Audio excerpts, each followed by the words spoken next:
एंडपर्यंत घ्यायचं. हां छप्पन निकाल, छप्पन निकाला.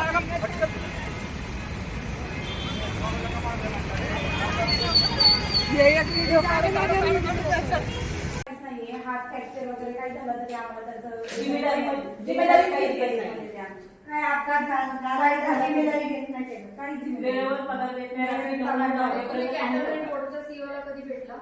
आज जा रहे थे मैडम, लेके आए पीछे से, हम सब जा रहे थे, सब जितने भी आज रास्ते से वो लोग हमको लेके आए. सीओना भेटा, आम्ही पण आमच्याकडून त्यांच्यावर कारवाई करणार. नाही नाही मॅडम, हे काय येतो घ्या दुसरं दादागिरी आहे तर कामाला आता आम्हाला धमकी दिली.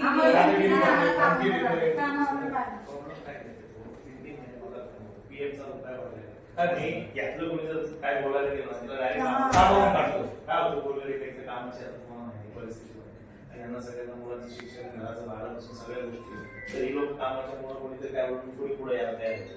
आता हे सगळे कामे बाकीचे आहे यांना सगळ्या गोष्टी घ्यायचे. 2 महीने में एक बार मैडम हम आगे गया पूछने, चलो गेट के बाहर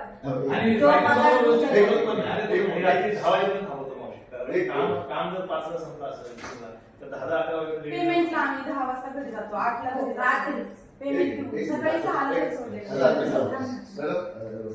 जे कॉन्ट्रॅक्ट लेबर ऍक्ट 1970 रेग्युलेशन आणि ॲब्युलेशनच्या ज्या काही टर्म्स कंडिशन्स आहेत त्यातली कुठलीही टर्म्स कंडिशन्स वापरली जातात. बरोबर आहे, ते सांगते. ऐका त्याच्यात ऐका त्यांना आहे ना गेली 10 वर्षात कधी बोनस दिला नाही. बोनस ऍक्ट 1965 बोनस प्रदान अधिनियम 1965 नुसार त्यांना कधीच बोनस दिला गेला नाही. दुसरी गोष्ट या लोकांना ऐका त्यांच्या ना यांचं अकाउंट, त्यांचं पासबुक आणि एटीएम कार्ड त्या ठेकेदाराच्या ताब्यात आहे. उद्या एखाद्याच्या अकाउंटात कुठे जमीन विकली 20 लाख आले तर ते 20 लाख एका भितर नाही.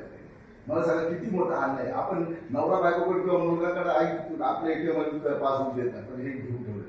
एक त्यांच्या अकाउंटला येतो पगार 19,000 रुपये पण तो 15 दिवसाचा गॅप देऊन ते त्यांचे काढून घेतात आणि ह्यांना येऊन पाकिटात 13,000 रुपये देतात.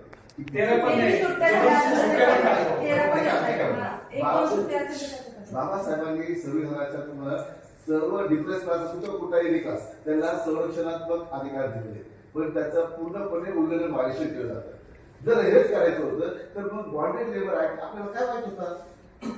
तर हे मी तुमच्याकडे सांगितलं आमच्याकडून पाठवतो, त्यांना पण सूचना देतो. सूचना बैठकच लावा ना. सूचना देऊन होणार नाही मॅडम. सूचना आणि आता झोपली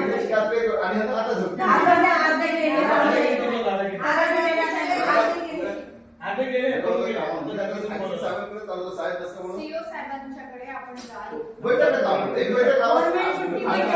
सीओ साहेबांच्याकडे जा. मी सीओशी बोललो ऐका ब्रिगेडियरशी बोललोय ते ब्रिगेड त्यांच्या सगळ्यांचा आतून मिळवलं. एका महिन्याला 17 लाख रुपये ठेकेदार काढतो, वर्षाकाठी 2,08,80,000 रुपये काढतो. बोनसचे जर धरले तर 3 कोटीच्या वरती अमाऊंट आहे. ठीक आहे, आपल्याकडून आज तुम्ही मला पहिल्यांदा निवेदन दिलेलं आहे, याची सगळी माहिती घ्यावी लागते आणि त्याच्यानंतर तुमचं जो सांगितलं त्यावर आपण विचार करूया नक्की. पण आता तुम्हाला मला सूचना ही आहे की आपल्याला सीओ कडे जाऊन हे निवेदन द्यावं, आम्ही आमच्याकडून त्यांना पण पाठवू. तुम्ही